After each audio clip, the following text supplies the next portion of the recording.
Assalamualaikum warahmatullahi wabarakatuh. Innalhamdalillah wassalaman amma ba'da. Sahabat-sahabatku yang dimuliakan oleh Allah Subhanahu wa taala.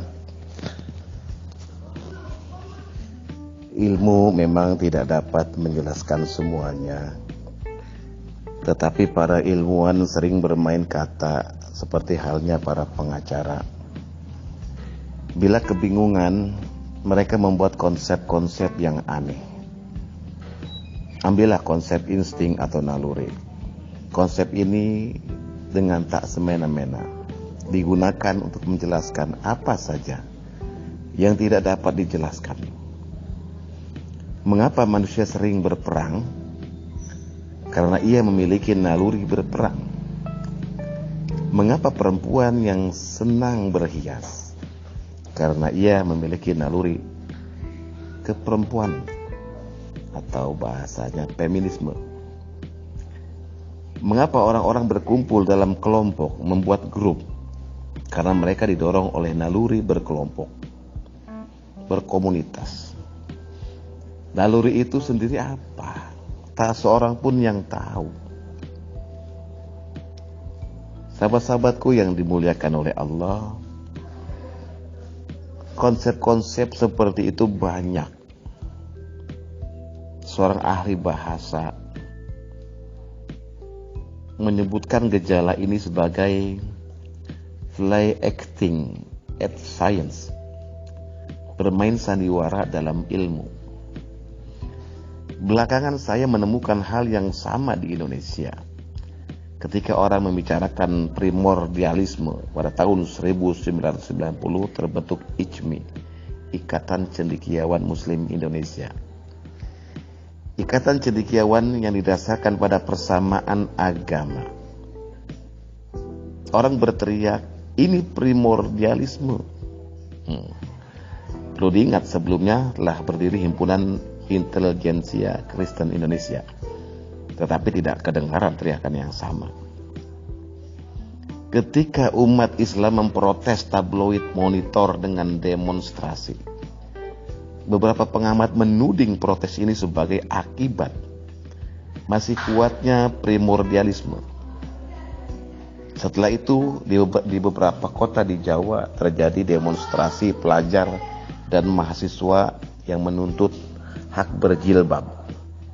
Ini juga dijelaskan sebagai primordialisme.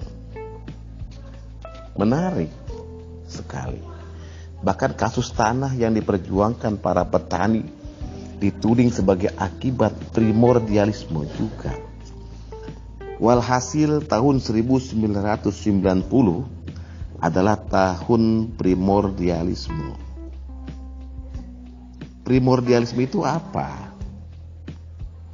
Ya gejala-gejala yang saya sebutkan tadi. Setiap kali saya meminta penjelasan, kita diberi contoh, kita berputar-putar dari situ ke situ. Saya tidak tahu siapa yang menemukan istilah primordialisme di sini. Dalam kamus tidak terdapat istilah itu. Yang ada primordial dan primordium. Kedua-duanya berasal dari primus atau pertama. Dan ordiri, mulai menenun. Nah, primordial artinya menunjuk masa awal. Dalam biologi, primordial mengacu pada tahap perkembangan awal organisme.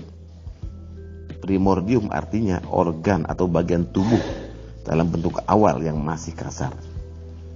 Dengan menggunakan asal-usul semantik, kita tidak menemukan penjelasan dari gejala primordialisme seperti dicontohkan tadi. Nah, telah tampak bagi kita primordialisme di samping play acting di science juga merupakan konsep yang evaluatif, pejoratif. Sekali disebut primordialisme, sebuah gejala kita anggap buruk, merusak, primitif, regresif. Dan karena itu harus kita tentang. Primordialisme dianggap menghambat modernisasi, merusak integrasi nasional, dan menurunkan kualitas bangsa. Karena sudah mengandung muatan nilai Konsep primordialisme sudah tidak lagi merupakan konsep ilmiah. Ia adalah konsep ideologis. Konsep itu tidak merinci tetapi menghakimi, tidak menjelaskan tetapi memutuskan. Kalau begitu, apa yang dapat menjelaskan gejala ijmi, anti monitor, demonstrasi, jilbab dan sebagainya itu? Kawan saya menjawab, itu pluralisme. Anda boleh tertawa, kawan saya tidak menjelaskan. Dia hanya mengganti istilah lagi, persis seperti mengganti lotre porkas dengan SDSB. Nah, bagi saya semua gejala itu adalah upaya kelompok atau komunitas untuk menegaskan identitasnya. Komunitas Islam ingin menampilkan keislamannya. Komunitas Kristen ingin menonjolkan kekristenannya. Komunitas Aceh ingin menunjukkan keacehannya. Sebagai bangsa, kita juga ingin menghadirkan ke Indonesia kita. Gejala ini terjadi di seluruh dunia sebagai akibat globalisasi.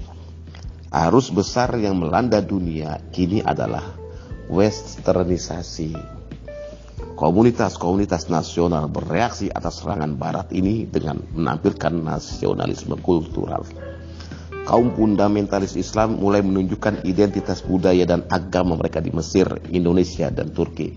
Semuanya sebagai reaksi terhadap apa yang dipandang sebagai serangan pengaruh barat. Jadi, penonjolan identitas terjadi bila suatu komunitas merasa mendapat serangan kultural dari komunitas lain. Lalu mengapa keacehan, kesundaan, keminangan, dan kebugisan kelihatan menggeliat juga, seperti tampak pada semaraknya ikatan-ikatan dan upacara-upacara etnis? Menurut Mang Odeng, orang Sunda, mungkin bukan reaksi terhadap globalisasi, melainkan reaksi terhadap apa yang mereka pandang sebagai lawanisasi. Nah, saya kira Mang Odeng keliru. Kesimpulannya berbau sara. Demikianlah. Wassalamualaikum warahmatullahi wabarakatuh.